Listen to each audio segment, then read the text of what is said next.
Welcome to Bush Jets playoff country and first day of spring. Thank you all for being here.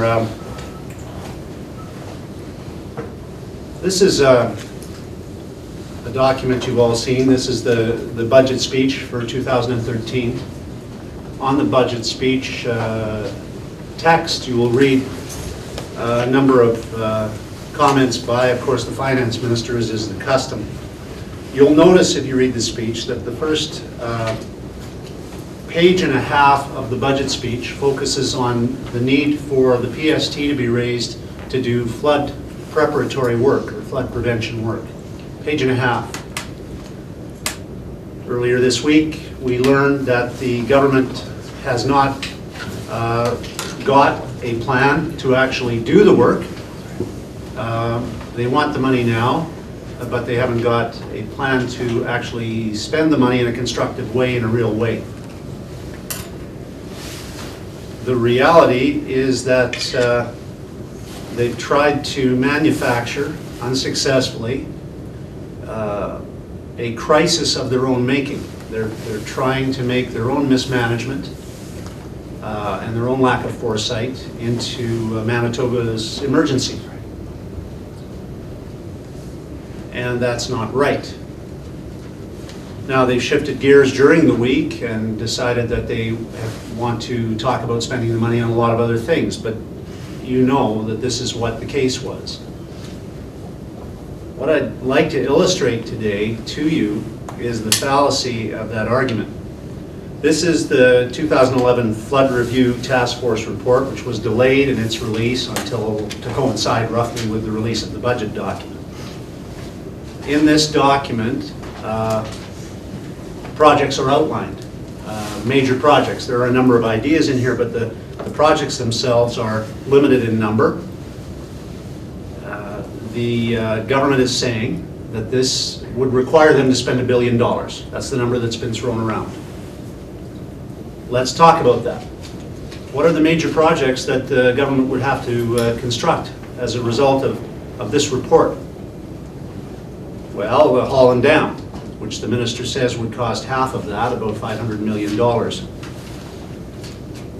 An outlet on Lake Manitoba that some estimates say would be in the area of about $70 million.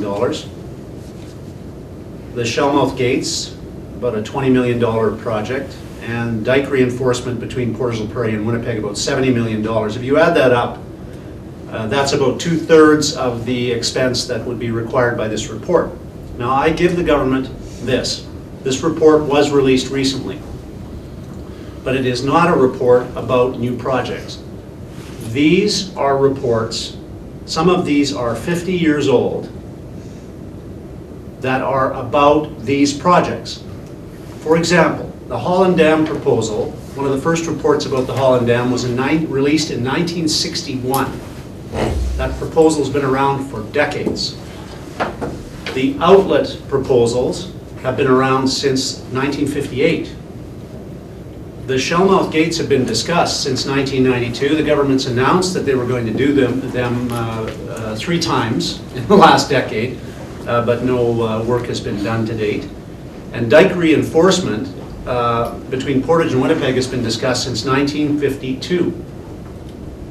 For the government to suggest that with more than a dozen major reports and many others commissioned over the past 60 years, that there is now a case to be made that there is an emergency and that Manitobans should not only be expected to pay the PST to cover flood repair work, which they did not do over the previous 13 years, is a farcical play. It is an attempt to create an emergency which does not exist. It is not right. Now, even with the floodway thrown in, the government in total, from their $100+ billion over the last 14 fiscal years, has spent less than 0.5% in total on flood mitigation, flood prevention investment.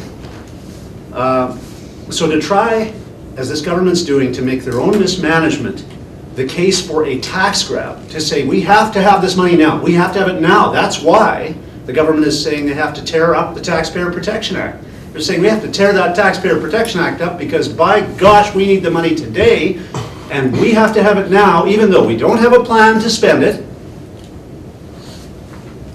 And we've had these reports and they've been available for 6 decades. And there were 4 major floods in the 1990s. How many heads up do you need?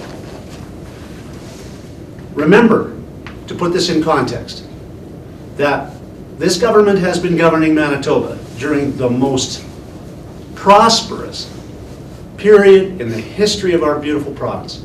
Revenues have grown exponentially. The revenues in the hands of this government have been higher than they have ever been in any other government in the history of our province. Inflation adjusted dollars have never been more available.